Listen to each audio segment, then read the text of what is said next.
Friends, Radhe Radhe. आप सब लोग कैसे हैं? आज हम शुरू कर रहे हैं कंस का श्री अक्रूर जी को भेजना एवं अक्रूर जी की ब्रज यात्रा। राधे राधे। अब अक्रूर आगमन का प्रसंग आता है। एक बार नारद जी ने कंस के पास जाकर कहा, तू तो बड़ा भोला है। इस वसुदेव ने तुझे उल्लू बनाया। वह अपने 8वें पुत्र को नंद जी के पास छोड़ और नंद जी की पुत्री को यहाँ ले आया। श्री कृष्ण देवकी का पुत्र है और बलराम रोहिणी का। उन दोनों ने मिलकर तेरे कई सेवकों को मार डाला है। कंस ने यह सब सुना तो वह आग बबूला हो गया और वसुदेव को मारने के लिए तैयार हो गया। जो वैर भाव बढ़ाता है वह वैष्णव नहीं है। नारद जी सुलगाना भी जानते हैं और बुझाना भी, जबकि हम जैसे तो मात्र सुलगाते ही रहते हैं। नारद जी कंस को समझाने लगे, वसुदेव को मारने से क्या लाभ होगा? तेरा काल तो श्री कृष्ण है।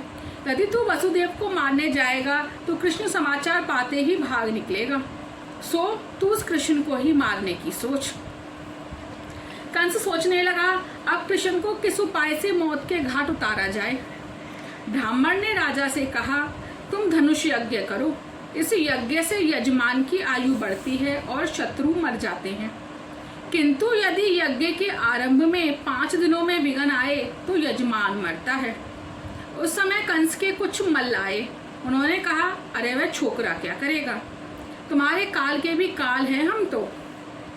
कंस ने यज्ञ के बहाने नंद को पुत्र सहित आमंत्रण भेजने की बात सोची और मल्लों से कहा, मैं इधर आते हूँ तब काम तमाम कर देना, वह मेरे शत्रु हैं। विनाश काले विपरीत बुद्धि। काल के समीप आने पर पुण्यशाली पुण्य कार्यों में जुट जाता है और पापी क्रोधी हो जाता है। राम कृष्ण को बुलाने के लिए कैसे भेजूं? हाँ, अक्रूर को ही भेजूं। अक्रूर विश्वासघात नहीं कर सकते। जो क्रूर है वह तो श्री कृष्ण को कैसे ला सकता है? काम सुख का चिंतन करने वाला मन क्रूर है। अक्रूर बनकर जाए वही श्री कृष्ण को अपने साथ ला सकता है। जो क्रूर नहीं है वह है अक्रूर। कंस ने अक्रूर जी को बुलाया और कहा, चाचा जी एक काम करना है तुम्हें। नारद जी कहते हैं श्री कृष्ण ही देवकी का 8वां पुत्र है जो मुझे मारने वाला है। मैं अपने इस काल को मारना चाहता हूँ। तुम नंद बाबा को धनुष यज्ञ में पधारने का आमंत्रण दो और कृष्ण बलराम को अपने साथ लेते आओ। हाँ, किसी को कहीं इस बात का पता ना लग जाए कि मैं उसे मारना चाहता हूँ। बस मेरा एक छोटा सा काम कर दो। कंस साक्षात मृत्यु को ही आमंत्रण भेज रहा है। मनुष्य को बुलाने पर मृत्यु अवश्य आती है। कंस मरने के लिए अधीर हो गया, सो काल को भी बुला रहा है। अधिक जीने या जल्दी मरने की इच्छा ना करो। कब मरूंगा ऐसा कभी नहीं सोचो। जीवन कैसा रहेगा यही सोचो। व्यास के शिष्य दास की कथा सुनिए। व्यास का शिष्य दास गुरुजी की बड़ी सेवा करता था। उसने एक बार गुरुजी से पूछा, मैं यह जानना चाहता हूँ कि मैं कब मरूंगा। व्यास ने उससे कहा, क्या करेगा जानकर, जाने भी दे। किंतु दास कब मानने वाला था। वह दोनों यमराज के पास पहुंचे। यमराज ने भी अपना ज्ञान बताया। मेरे मंत्री मृत्युदेव ही बता सकते हैं, चलो उसी के पास चलें। तीनों मृत्युदेव के पास आए। मृत्यु ने कहा, यह तो प्रारब्ध ही बता सकता है। अब वह चारों विधाता के पास आए। विधाता ने कहा, दास के प्रारब्ध में लिखा है, जब वह व्यास, यमराज और मृत्युदेव को लेकर मेरे पास आएगा तब उसकी मृत्यु होगी। व्यास जी, यह आपका शिष्य है, वह मर ना पाए इसलिए मैंने ऐसा लिखा था। अब तो कोई उपाय ही नहीं है। बस अब तो कुछ क्षण बाकी रह गए उसके मरने में।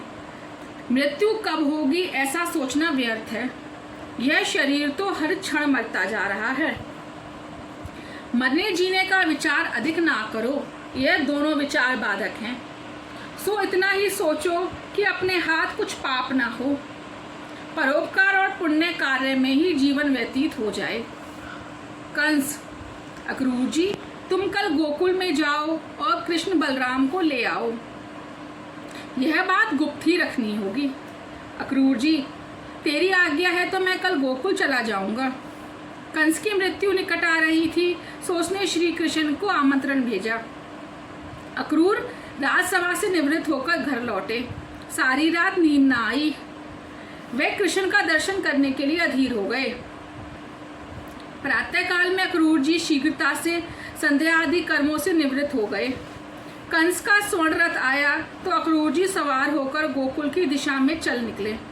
रास्ते में वे श्री कृष्ण के ही विचार करते जा रहे थे।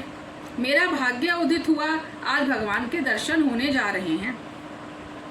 मैं अधम पापी अपात्र आपकी शरण में आ रहा हूँ। मुझे अपनाकर मेरा जन्म सफल कीजिए। अक्रूर जी की भांति मार्ग में प्रभु का ही चिंतन करते रहना चाहिए। हर कदम पर कृष्ण को याद करो। आजकल तो लोग चलते चलते दूसरे लोगों के चेहरे, कपड़े, मोटर, दुकान आदि देखते चलते हैं और उन्हीं के बारे में सोचते रहते हैं। मन बिगड़ता तो जल्दी है, किंतु सुधरते बड़ी देर लगती है। सो भगवान का ही स्मरण करते हुए हर कदम पर दक्षिणा का पुण्य मिलेगा। अक्रूर जी मार्ग में प्रभु को मनाते जा रहे हैं, तुम भी वैसा ही करो। जो व्यक्ति मार्ग में भजन नहीं करता है वह आंखों और मन से पाप कर रहा है। पापी चलते चलते भी पाप करता चलता है और पुण्यशाली पुण्य। आते जाते लोग उनके चिकने चुपड़े चेहरे, रंग बिरंगे कपड़ों की तड़क भड़क, मोटर, गाड़ी, दुकान आदि तो रोज के हैं, उनकी ओर दृष्टि कभी ना करो। जो भगवान की कथा सुनता है उनका भगवान से संबंध जुड़ता है। मार्ग में अक्रूर जी परमात्मा का स्मरण करते हुए अपने भाग्योदय के बारे में सोचते जा रहे हैं। मुझसे कामी को भगवान के दर्शन कैसे हो सकते हैं, किंतु कृष्ण ने मुझे अपनाया है, इसलिए कंस ने मुझे भेजा है। लगता है सांझ के समय गौशाला में कन्हैया का दर्शन होगा। वह वहाँ गोपालों के साथ होंगे। पहले बलराम को वंदन करूँगा और श्री कृष्ण से कहूँगा, हजारों वर्षों से बिछड़ा हुआ मेरा जीव आज आपसे मिल पाया है। हे नाथ, इस जीव को अपना लो। एक बार इस अधम जीव पर कृपा करो। एक बार कह दीजिए तू मेरा है। मेरे भगवान की दृष्टि तो प्रेम से भीगी हुई है। उनके स्नेह भरे नयन मुझे पवित्र कर देंगे। जब मैं वंदन करूंगा वह मुझ पर कृपा दृष्टि से देखेंगे। मेरी ओर देखकर मेरे मस्तक पर अपना वरद हस्त पधराएंगे। अक्रूर जी तो ऐसी कल्पना में डूब गए, मन ही मन उन्होंने मान लिया वह गोकुल पहुंच गए हैं और श्री कृष्ण उनके मस्तक पर हाथ फेर रहे हैं। ऐसा सोचकर स्वयं अपना हाथ अपने सिर पर रख दिया। प्रभु स्मरण में ऐसी एकाग्रता होगी तभी प्रभु प्रसन्न होंगे। पवित्र विचार करते रहने से जीवन सफल होता है। मेरे पास इतना धन है, अब इतना ही और इकट्ठा हो जाए तो मोटर दौड़ाने लगूं। 2 वर्ष धूमधाम से धंधा चलेगा तो मोटर आ जाएगी। इस प्रकार के सुख भोग के विचार करने वाले की आत्मशक्ति नष्ट हो जाती है। सभी अपने मन की नहीं, ईश्वर के मन की होती है। आत्मा और परमात्मा एक ही हैं। मेरा मन हमेशा शुभ संकल्प करे, किसी का भी बुरा ना चाहो, सभी का भला चाहो। भगवान ने अक्रूर के सभी शुभ संकल्प पूर्ण किए थे। भगवान शुभ विचारों और संकल्पों को पूर्ण करते हैं। वेदांत संकल्प का निषेध करता है। संकल्प रहित बन पाना बड़ा कठिन है। अक्रूर जी सोचते हैं कन्हैया उन्हें नाम लेकर पुकारेगा भी या नहीं। वैसे तो मैं पापी हूँ, अधम हूँ, किंतु वयोवृद्ध हूँ, वसुदेव का चचेरा भाई भी हूँ और मित्र भी। सो कन्हैया मुझे शायद चाचा कह के पुकारेगा। यदि वह मुझे चाचा कहकर उठने बैठने को कहेगा तभी मैं उठूंगा बैठूंगा। वह मुझे चाचा कहेगा तो मेरा जन्म सफल हो जाएगा। भगवान जिसका आदर नहीं करे उसका जीवन वृथा है। जीव मात्र मान का भूखा है। कोई प्रशंसा करेगा तो सद्भाव जागेगा, कोई कटु बोलेगा तो कुभाव। तो लोगों के कहने की चिंता छोड़कर भगवान क्या कहेंगे ऐसी चिंता करते रहो। भगवान हमसे सद्भाव की अपेक्षा करते हैं। वह सोचते हैं इस जीव ने 15 दिनों तक कथा सुनी है, सो कुछ सुधार तो हुआ होगा उसके मन का। ईश्वर के साथ कोई ना कोई संबंध जोड़ना ही पड़ेगा। वृंदावन के वासी एक निसंतान महात्मा ने सोचा, जब तक योगाभ्यास किया जाता है मन स्थिर रहता है। प्राणायाम की समाप्ति होते ही मन चंचल होकर कूदा कूदी करना शुरू कर देता है। उसने संसार को भूलने की युक्ति की। उसने कन्हैया को अपना बालक मान लिया। मैं नंद हूँ और वह मेरा पुत्र है। वह मेरी गोद में बैठा है, वह मेरी दाढ़ी खींच रहा है। इस प्रकार इस महात्मा ने वात्सल्य भाव से भक्ति करना प्रारंभ कर दिया। संसार का विषयावेश उतरने पर भगवान के लिए भाव जागता है। पुत्र दुख भी देता है और सुख भी। यह साधु परमात्मा से पिता पुत्र का संबंध जोड़कर संसार को भुलाकर प्रभु में हो गया। माँ की भांति पुत्र कन्हैया को लाड प्यार करने लगा। वह मनी मन कल्पना करता था कि कान्हा आम मांग रहा है। इस प्रकार वह मनी मन कन्हैया की सेवा करने लगा।